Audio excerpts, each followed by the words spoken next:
যীশুখ্ৰীষ্টৰ জন্মৰ সময়ত যি মহিমা জগতে দেখা নাছিল, তেনে মহিমা কেতিয়া দেখা যাব?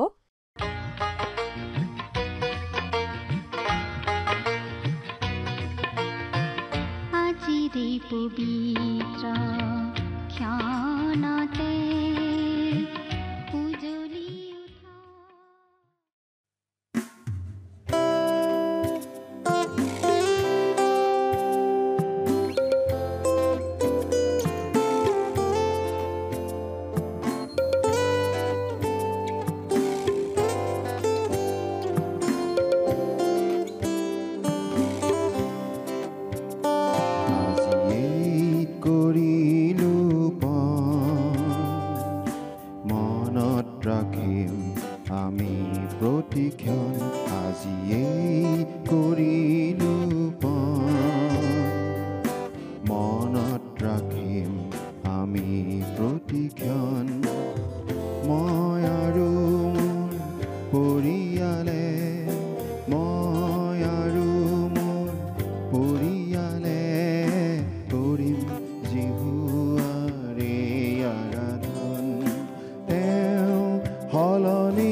আহিব পাৰে ধুমুহা জীৱনৰ হত প্ৰলোভন শয়তানৰ, হয়তো হ'ব পাৰে জীৱন বাটৰ প্ৰতি খোজে খোজে ছায়া বিপদৰ, তথাপিতো কৰি যাম মৰণ পণ, তথাপি কৰি যাম মৰণ পণ, কৰি জিহুৱাৰে আৰাধন। তেওঁ সলনি নহয়, যুগে যুগে তেওঁ একেই ঈশ্বৰ, যুগে যুগে তেওঁ একেই ঈশ্বৰ।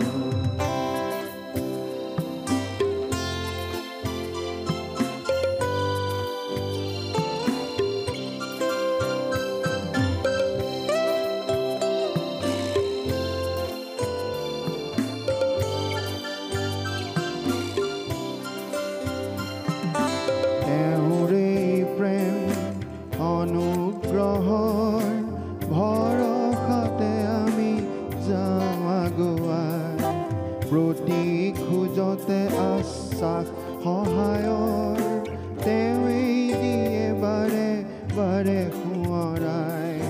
সেয়েহে আমি গোটেই জীৱন, সেয়েহে আমি গোটেই জীৱন কৰি জিহুৱাৰে আৰাধন। তেওঁ সলনি নহয়,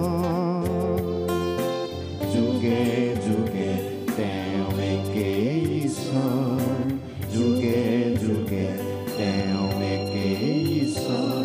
আজিয়েই কৰিলো পণ, মনত ৰাখিম আমি প্ৰতিক্ষণ, মই আৰু মোৰ পৰিয়ালে, মই আৰু মোৰ পৰিয়ালে কৰিম জিহুৱাৰে আৰাধন।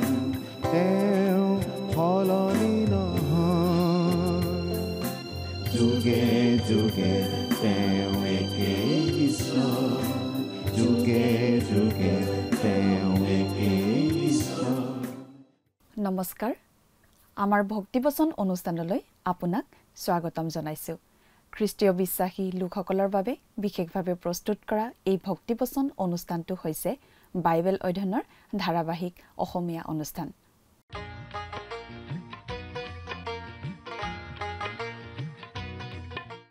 প্ৰিয় দৰ্শক, আপুনি যদি আমাৰ আগৰ অনুষ্ঠানটো শুনিছিল তেনেহলে আপোনাৰ নিশ্চয় মনত আছে যে আমি এতিয়া বাইবেলৰ নতুন নিয়ম খণ্ডৰ প্ৰকাশিত বাক্য নামৰ পুস্তকখন অধ্যয়ন কৰি আছো আৰু যোৱা অনুষ্ঠানত আমি এই প্ৰকাশিত বাক্য পুস্তকৰ 6 নম্বৰ অধ্যায়ৰ 3 নম্বৰ পদৰ পৰা 8 নম্বৰ পদলৈকে পঢ়ি তাৰ ভিত্তিত আগবঢ়োৱা আলোচনা শুনিবলৈ পালো আজিৰ অনুষ্ঠানত আমি এই প্ৰকাশিত বাক্য পুস্তকখনৰ 6 নম্বৰ অধ্যায়ৰ 9 নম্বৰ পদৰ পৰা 17 নম্বৰ পদলৈকে পঢ়ি তাৰ ভিত্তিত আগবঢ়োৱা আলোচনা শুনিবলৈ পাম প্ৰকাশিত বাক্যৰ 6 নম্বৰ অধ্যায়লৈ অহাৰ লগে লগে দৃশ্যটো পৃথিৱীলৈ স্থানান্তৰিত হয় তেতিয়া পৃথিৱীত মহাক্লেশ ঘটিব সেইটোৱে 6 পৰা 18 নম্বৰ অধ্যায়ৰ বিষয়বস্তু প্ৰভু যীশুৱে এটা এটাকৈ চাপবোৰ খুলিলে এটা এটাকৈ দৃশ্যবোৰ মুকলি হোৱা আমি দেখিবলৈ পাওঁ প্ৰভু যীশুৱে প্ৰথমটো চাপ খোলাৰ লগে লগে দেখা গল এটা বগা ঘোঁৰা তাত বহা লোকজনে এফালৰ পৰা জয় কৰি গল এইজন হৈছে খ্ৰীষ্টাৰী এও নিজকে খ্ৰীষ্ট হিচাপে দেখুৱাই দ্বিতীয়টো চাপ মেলাৰ লগে লগে দেখা গল দ্বিতীয়টো ঘোঁৰা এটা ৰঙা ঘোঁৰা তাত বহা জনাই পৃথিৱীত শান্তি নোহোৱা কৰিব ধৰিলে তৃতীয়টো চাপ মেলাত দেখা গল এটা কলা ঘোঁৰাটোৱে বুজাই বিশ্বব্যাপী হবলগীয়া আকাল চতুৰ্থ চাপটো খোলাৰ লগে লগে জোহনে এটা হেতা ৰঙৰ ঘোঁৰা ওলাই যোৱা দেখিলে সেই ঘোঁৰাটোৰ ওপৰত বহি থকা জন আছিল মৃত্যু অৰ্থাৎ মহাক্লেশৰ সেই সময়ছোৱাত ভয়ানক মহামাৰী হ'ব আৰু সেই মহামাৰীত পৃথিৱীৰ জনসংখ্যাৰ 4 ভাগৰ মৃত্যু হ'ব প্ৰভু যীশুৱে পঞ্চমটো চাপ খোলাৰ লগে লগে দেখা গল বেদীৰ তলৰ পৰা ঈশ্বৰৰ বাক্যৰ হকে আৰু নিজে পোৱা সাক্ষ্য দি হত হোৱা সাধুসকলৰ জীৱাত্মাই বৰ মাতেৰে ৰিঙিয়াই কলে তেওঁলোকৰ ৰক্তপাতৰ প্ৰতিশোধ পৃথিৱী নিবাসীবোৰৰ বিৰুদ্ধে লবলৈ আৰু কিমান পলম কৰিব এই বেদীখন স্বৰ্গত অৱস্থিত য'ত খ্ৰীষ্টই জগতৰ পাপৰ বাবে তেওঁৰ তেজ উছৰ্গা কৰিছে খ্ৰীষ্টই মানুহৰ হাতেৰে নিৰ্মিত পবিত্ৰ স্থানত প্ৰৱেশ কৰা নাই কিন্তু স্বৰ্গত প্ৰৱেশ কৰিছে আমাৰ বাবে ঈশ্বৰৰ সন্মুখত উপস্থিত হ'বলৈ ইয়াৰ জীৱাত্মা সমূহ হৈছে পুৰণি নিয়মৰ পবিত্ৰ লোকসকল যিসকলে ঈশ্বৰৰ বাক্যৰ হকে নিজৰ প্ৰাণ দিছিল লগতে সেই সকলো যিসকলক মহাক্লেশৰ সময়ছোৱাত হত্যা কৰা হ'ব কাৰণ আমি ইতিমধ্যে পাইছো যে জনসংখ্যাৰ চতুৰ্থাংশ ধ্বংস হ'ব প্ৰিয় দৰ্শক কথাবোৰ অধিক বহলাই চাবলৈ আহকচোন এতিয়া আমি মূল আলোচনাটোৰ মাজলৈ আগবাঢ়ি যাওঁ আজি আমি কিছুদিনৰ পৰা বাইবেলৰ শেষৰখন পুস্তক অৰ্থাৎ জোহনৰ প্ৰতি প্ৰকাশিত বাক্য বা চমুকৈ প্ৰকাশিত বাক্য নামৰ পুস্তকখন অধ্যয়ন কৰি আছো নহয়নে বাৰু আপুনি বাৰু আমাৰ আগৰ অনুষ্ঠানটো শুনিছিল নে যোৱা অনুষ্ঠানত আমি এই প্ৰকাশিত বাক্য পুস্তকৰ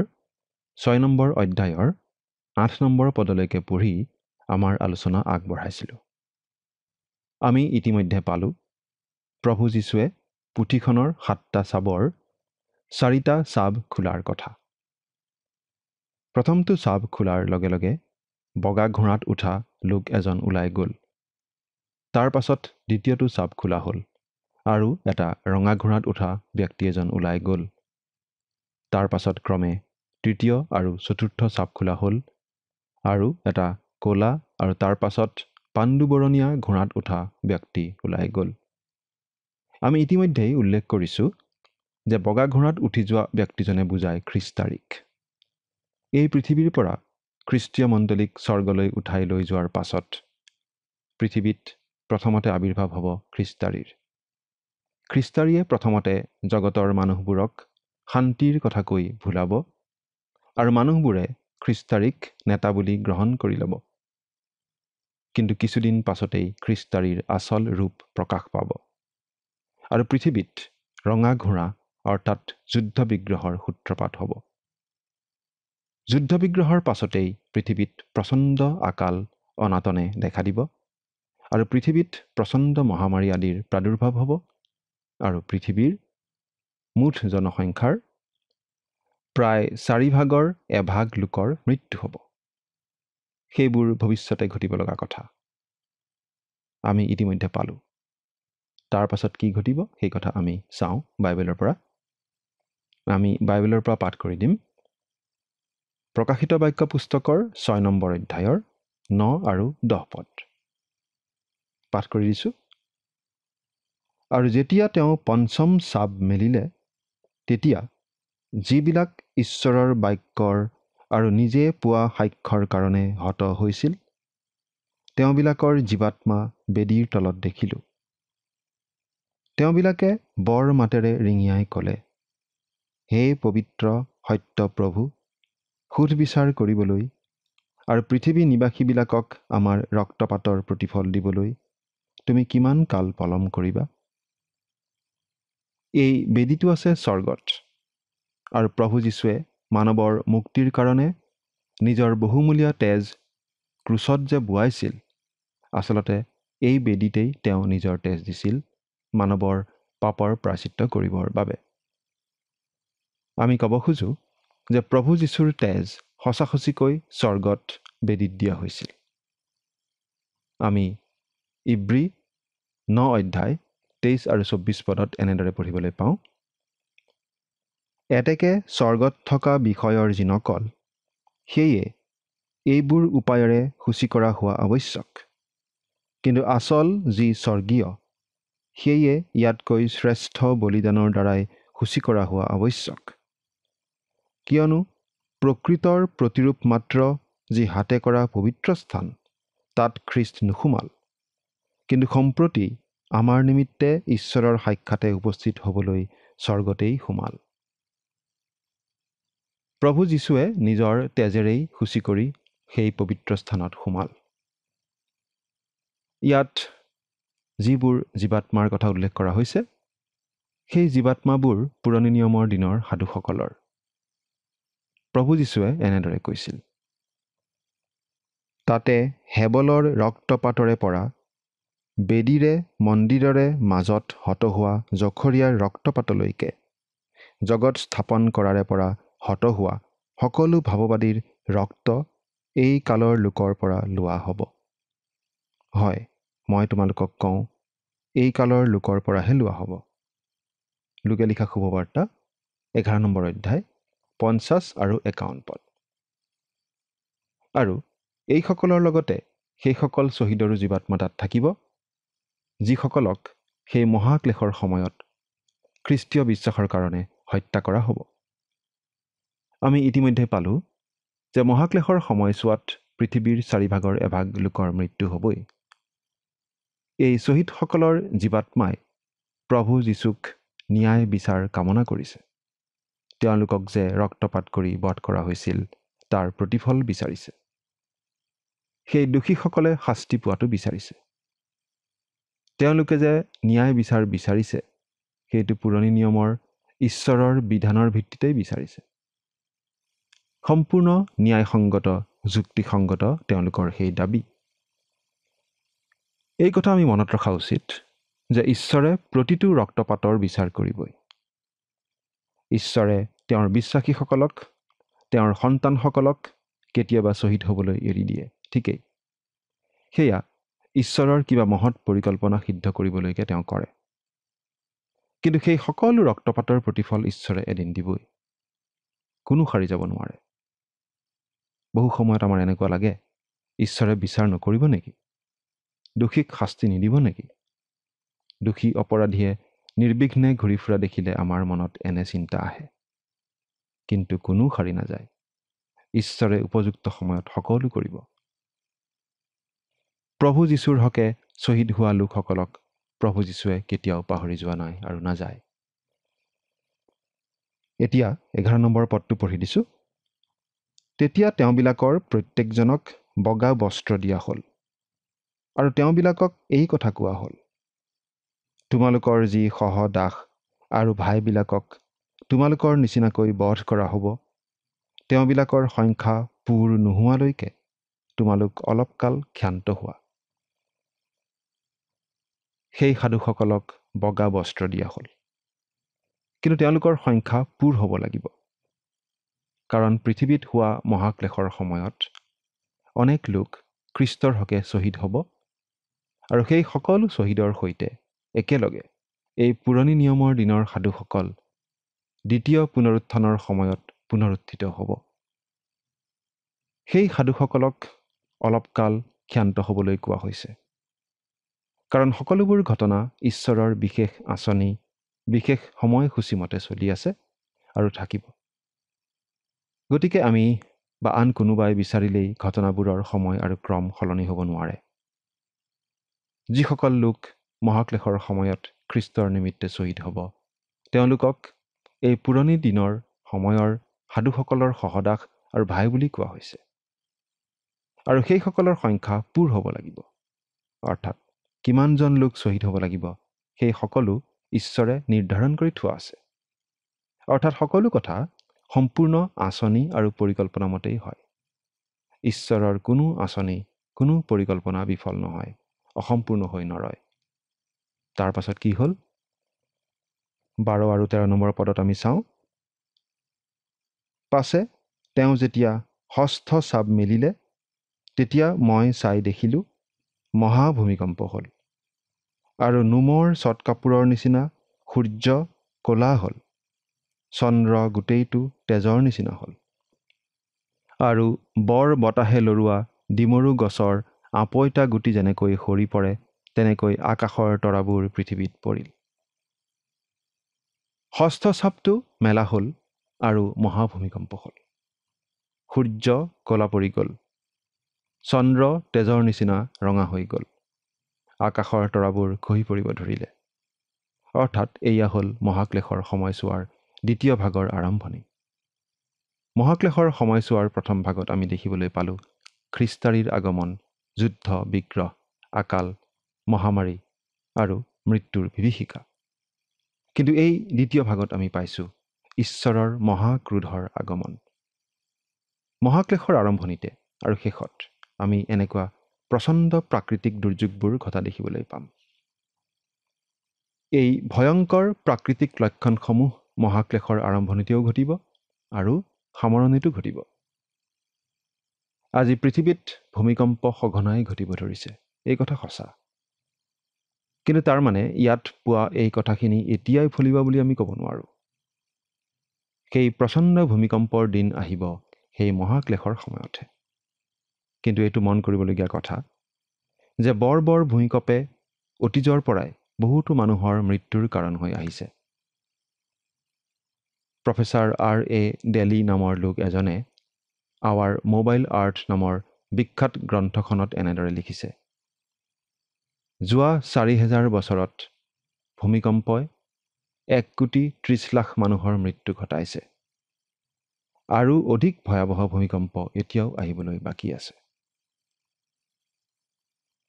আমি প্ৰকাশিত বাক্যৰ 16 নম্বৰ অধ্যায়ৰ 18 নম্বৰ পদত এনেদৰে পাওঁ, তেতিয়া বিজুলী, মাত আৰু মেঘ গৰ্জন হ'ল, আৰু পৃথিৱীত মনুষ্য হোৱাৰে পৰা যেনে ভয়ানক আৰু মহা ভূমিকম্প কেতিয়াও হোৱা নাই, তেনে ভূমিকম্প হ'ল।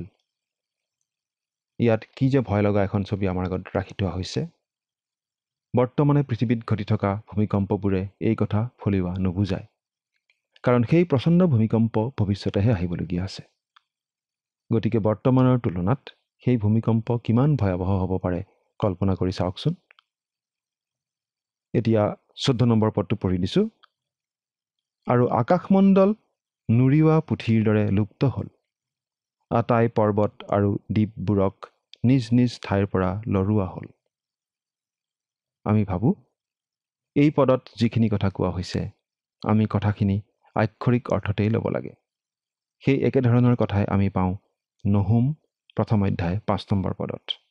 পাঠ কৰি দিছোঁ, তেওঁৰ ভয়ত পৰ্বতবোৰ কঁপে আৰু গিৰিবোৰ পমি যায়, তেওঁৰ আগত পৃথিৱী, এনেকি জগতখন আৰু তাৰ আটাই নিবাসী দাং খায়।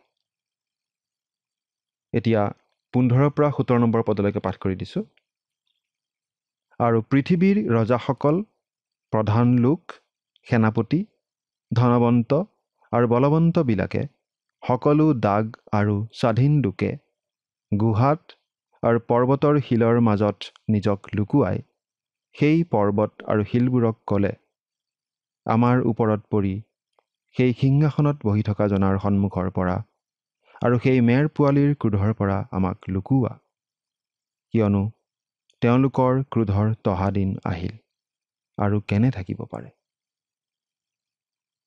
পৃথিৱীত অনেক লোকে ক'ব, পাহাৰৰ শিলবোৰ আহি তেওঁলোকক ঢাকি ধৰক। তেওঁলোকে লুকাই পৰিব বিচাৰে। তেওঁলোক পলাব বিচাৰে।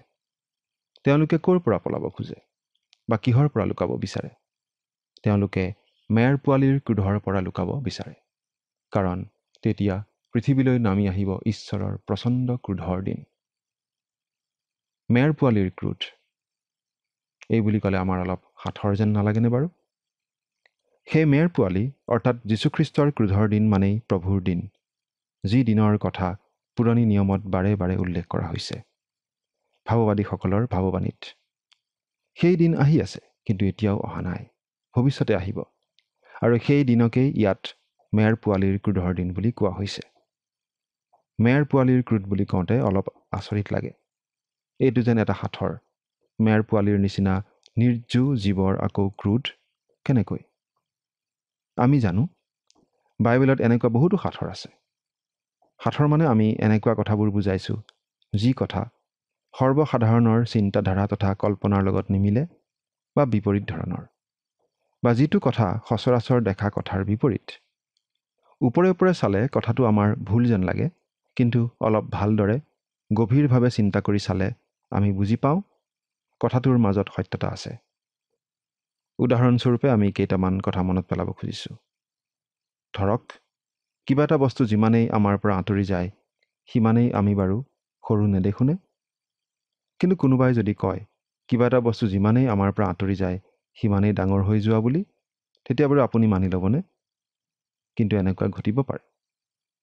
যেনে ধৰকচোন, যদি বেলুন এটা আমি আকাশলৈ উৰুৱাই দিওঁ, তেতিয়া বেলুনটো যিমানেই ওপৰলৈ উৰি যায় সিমানেই আমি সৰু দেখোঁ, কিন্তু আচলতে বেলুনটো ডাঙৰ হৈহে যায়। কাৰণ ওপৰলৈ গ'লে বায়ু পাতল, গতিকে বেলুনটো ফুলি যায়, আৰু যিমানেই ওপৰলৈ যায় সিমানেই ডাঙৰ হয়। অৰ্থাৎ আমি ভবা বা দেখাতকৈ সম্পূৰ্ণ বিপৰীত ঘটে। আকৌ পানী কেতিয়াবা ওপৰলৈ বৈ যোৱা আপুনি দেখিছেনে? কিন্তু ছেকুইয়া নেশ্যনেল পাৰ্ক নামৰ এখন বিখ্যাত পাৰ্ক আছে, তাত পানী ওপৰলৈ উঠি যোৱা দেখা যায়। আচৰিত যেন লাগে, কিন্তু তেনেকুৱাই ঘটে, আৰু ঘটে বৈজ্ঞানিক কাৰণতেই। তাত বহুতো ৰেডউড গছ আছে, আৰু সেই গছবোৰেহে আচলতে পানী ওপৰলৈ টানি নিয়ে। যিটো প্ৰক্ৰিয়াৰে এই পানী উঠি যায় সেইটো বিজ্ঞানত অছম'ছিছ বুলি জনা যায়। আমি সাধাৰণতে ভবাতকৈ সম্পূৰ্ণ বিপৰীত ঘটনা। আকৌ আমি ভাবোঁ আমি যিমানেই সূৰ্যৰ ওচৰ চাপি যাম সিমানেই গৰম পাম, বেছি তাপ অনুভৱ কৰিম। কিন্তু আমি যেতিয়া পৰ্বতৰ ওপৰলৈ উঠি যাওঁ তেতিয়াতো সূৰ্যৰ অলপ ওচৰ চাপি যাওঁ, কিন্তু আমি দেখোন ঠাণ্ডাহে অনুভৱ কৰোঁ। মুঠতে বহুতো ঘটনা আছে যিবোৰ দেখাত সাঁথৰ যেন লাগিলেও অসম্ভৱ বা ভুল কথা নহয়। ইয়াত আমি পাইছোঁ মেৰ পোৱালিৰ ক্ৰোধৰ কথা। মেৰ পোৱালি মানে ইয়াত প্ৰভু যীশুকেই বুজাইছে। মেৰ পোৱালি এটাৰ কথা ভাবিলে আমি অতি নম্ৰ, নিৰ্জীৱ, শান্ত স্বভাৱৰ বুলিহে জানো। মেৰ পোৱালিৰ খং উঠা বুলি আমি ভাবিবই নোখোজোঁ। মেৰ পোৱালি সদায় শান্ত, শিষ্ট, মৃদু স্বভাৱী বুলিয়েই আমি জানো। হেবলৰ দিনৰ পৰা জোহন বাপ্তাইজকৰ দিন পৰ্যন্ত প্ৰভু যীশুক এটি মেৰ পোৱালি হিচাপেই বাইবেলত চিত্ৰিত কৰা হৈছে। পাচনি পৌলে তেওঁক জগত স্থাপনৰে পৰা হত হোৱা মেৰ পোৱালি বুলিছে। অৰ্থাৎ ঈশ্বৰে মেৰ পোৱালিক খ্ৰীষ্টৰ নিচিনা স্বভাৱ থকা বুলি বাছি লোৱা নাছিল, নাইবা বলি হিচাপেও বিশেষ গুণ থকা বাবে বাছি লোৱা নাছিল, কিন্তু খ্ৰীষ্টক প্ৰতিনিধিত্ব কৰিবলৈ বা খ্ৰীষ্টৰ প্ৰতীক ৰূপে ঈশ্বৰে এই প্ৰাণী সৃষ্টি কৰিছিল। জগত স্থাপনৰ পূৰ্বেই খ্ৰীষ্ট মেৰ পোৱালি হিচাপে বলি হৈছিল। তেতিয়া মেৰ পোৱালি সৃষ্টি হোৱাই নাছিল। প্ৰভু যীশুৰ গাত মেৰ পোৱালিৰ লক্ষণ আমি দেখোঁ। তেওঁ আছিল নম্ৰ, তেওঁ আছিল মৃদু স্বভাৱী, তেওঁ কাৰো অনিষ্ট নকৰিছিল। মেৰ পোৱালিয়ে কেতিয়াও কাৰো অনিষ্ট নকৰে। তেওঁ আছিল বিনয়ী, তেওঁ নিজৰ শিষ্যৰ ভৰি ধুৱাই দিছিল। খ্ৰীষ্টৰ জীৱন আছিল সুগন্ধি দ্ৰব্যৰ দৰে, যলৈকে যায় তাতেই আশীৰ্বাদ বিয়পায়।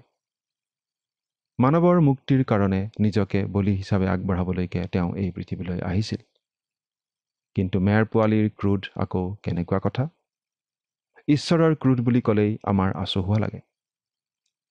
আমি ঈশ্বৰক প্ৰেমময়, দয়ালু, কৰুণাময়, অনুগ্ৰহশীল বুলি ভাবিয়েই ভাল পাওঁ। কিন্তু ঈশ্বৰে সততাক প্ৰেম কৰে, অসততাক, অধাৰ্মিকতাক ঘিণ কৰে। তেওঁ প্ৰতিশোধপৰায়ণ নহয়, কিন্তু তেওঁ ন্যায় বিচাৰক। দোষীক প্ৰাপ্য শাস্তি তেওঁ দিবই লাগিব। সেয়েহে তেওঁ ন্যায় বিচাৰক। এই অন্যায়, অনাচাৰ, অধাৰ্মিকতাৰে ভৰা পৃথিৱীত আচলতে ইতিমধ্যেই ঈশ্বৰৰ ক্ৰোধ প্ৰকট হৈ উঠিছে। প্ৰভু যীশু এই পৃথিৱীত থাকোঁতেও এবাৰ খং বা ক্ৰোধ দেখুৱাইছিল জেৰুচালেমৰ মন্দিৰ পৰিষ্কাৰ কৰাৰ সময়ত। কিন্তু এদিন প্ৰভু যীশুৰ ক্ৰোধ পূৰ্ণ ৰূপত প্ৰকাশ পাই উঠা আমি দেখিম, যেতিয়া এই পৃথিৱীলৈ তেওঁ মহাক্লেশৰ আগমন ঘটাব। প্ৰিয় শ্ৰোতা, প্ৰভু যীশুৰ খঙৰ পৰা ৰক্ষা পোৱাৰ এটাই উপায়, তেওঁকেই ত্ৰাণকৰ্তা আৰু প্ৰভু বুলি গ্ৰহণ কৰি তেওঁতেই জীৱনৰ ভাৰ গতাই দিয়া আৰু তেওঁৰ বাধ্য হৈ জীৱন যাপন কৰা। সেই কাম বাৰু আপুনি কৰি আছেনে? চিন্তা কৰি চাওকচোন। ঈশ্বৰে আপোনাক আশীৰ্বাদ কৰক। আমেন।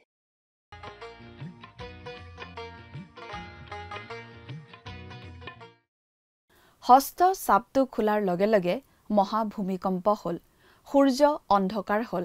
চন্দ্ৰটো তেজৰ নিচিনা হৈ পৰিল। আকাশৰ পৰা তৰাবোৰ খহি মাটিত পৰিল। এয়া হ'ব মহাক্লেশৰ শেষৰটো ভাগৰ আৰম্ভণি। গোটেই প্ৰকৃতিখন উখল মাখল কৰি মহাক্লেশ আৰম্ভ হ'ব আৰু সামৰণিও পৰিব প্ৰকৃতিখন ওলট পালট কৰি দি। সেই প্ৰচণ্ড মহাক্লেশৰ চূড়ান্ত ৰূপ প্ৰকাশ পাব মেৰ পোৱালি অৰ্থাৎ খ্ৰীষ্টৰ ক্ৰোধৰ জৰিয়তে, আৰু সেই মেৰ পোৱালিৰ ক্ৰোধৰ পৰা পৃথিৱীৰ ৰজাসকলে, প্ৰধান লোকসকলে, সেনাপতি, ধনৱন্ত আৰু বলৱান লোককে আদি কৰি সকলো লোকে নিজকে লুকুৱাবলৈ চেষ্টা কৰিব। তেতিয়া তেওঁ আহিব প্ৰবল প্ৰতাপেৰে। প্ৰিয় দৰ্শক, আজিলৈ আমাৰ অনুষ্ঠানটো ইমানতে সামৰণি মাৰিব খুজিছোঁ। পৰৱৰ্তী অনুষ্ঠানত আপোনালোকক আকৌ লগ পোৱাৰ আশা ৰাখিছোঁ। সামৰণি মৰাৰ আগতে আহক খন্তেক প্ৰাৰ্থনাত মূৰ দুৱাওঁ। স্বৰ্গত থকা অতি মৰমীয়াল দয়ালু পিতৃ ঈশ্বৰ, প্ৰভু তোমাক ধন্যবাদ দিছোঁ। তুমি সুন্দৰ সময় দান কৰিলা তোমাৰ পবিত্ৰ বাক্য অধ্যয়নৰ বাবে।